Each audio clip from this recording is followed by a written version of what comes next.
देश विदेश की सच्ची खबर सच के साथ। आप देख रहे हैं नेशनल इंडिया न्यूज।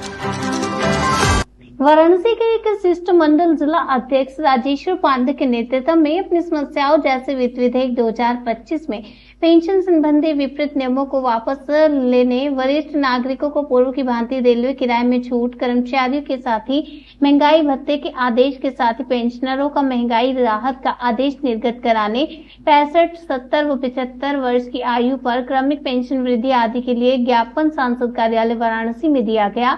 ज्ञापन सौंपने पहुंचे लोगों ने कहा कि हम आपके संसदीय क्षेत्र के वरिष्ठ नागरिक पेंशनर हैं। आपके सानिध्य में वाराणसी का चतुर्दिक विकास हो रहा है जो अतुलनीय है।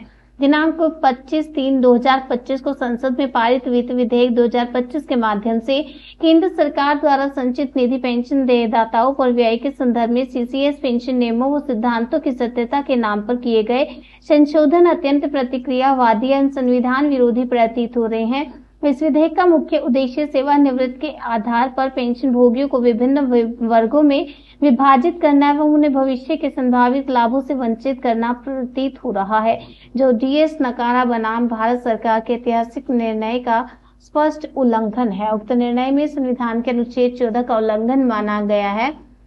वित्त विधेयक 2025 में किए गए संशोधन से केंद्र सरकार के 8वें वेतन आयोग की संतुष्टियों से पेंशनर्स को मिलने वाले अधिकारों और लाभों से वंचित कर देता है और वित्त मंत्री द्वारा भी स्पष्ट किया गया है भविष्य में गठित 8वें वेतन आयोग के लाभ पूर्व पेंशनरों को मिलेंगे या नहीं। इससे पेंशनर्स समुदाय में असमंजस, असंतोष व्याप्त है। पेंशनर्स को जीवन के अंतिम पड़ाव पर वित्तीय असुरक्षा अत्यंत यहाँ पर नजर आ रही है। वरिष्ठ नागरिक पेंशनर सेवा संस्थान के हम जिलाध्यक्ष हैं। हमारे साथ मंडल अध्यक्ष दीपेंद्र श्रीवास्तव जी, वरिष्ठ उपाध्यक्ष इंजीनियर आनंद लाल, जिला मंत्री जयप्रकाश जयराज बहादुर सिंह और नगर अध्यक्ष उमेश बहादुर सिंह, वरिष्ठ साथी हमारे जयप्रकाश श्रीवास्तव जी आए हैं। हम लोग आए हैं कि पेंशनरों की जो समस्याएं हैं उसको न भारत सरकार सुन रही है न स्टेट सरकार सुन रही है। कोरोना काल के पहले हम लोग को रेलवे में छूट मिलता था, वो छूट हम लोग को पुनः बहाल किया जाए। दूसरा चीज है कि पेंशनरों को 80 वर्ष के बाद इतना कोई कौन जिंदा रहता है, इसलिए हम लोग की मांग है कि 65 वर्ष, 70 वर्ष, 75 वर्ष पर क्रमशः 5%, 10%, 15% की बढ़ोतरी किया जाए। 80 वर्ष के बाद तो है ही है।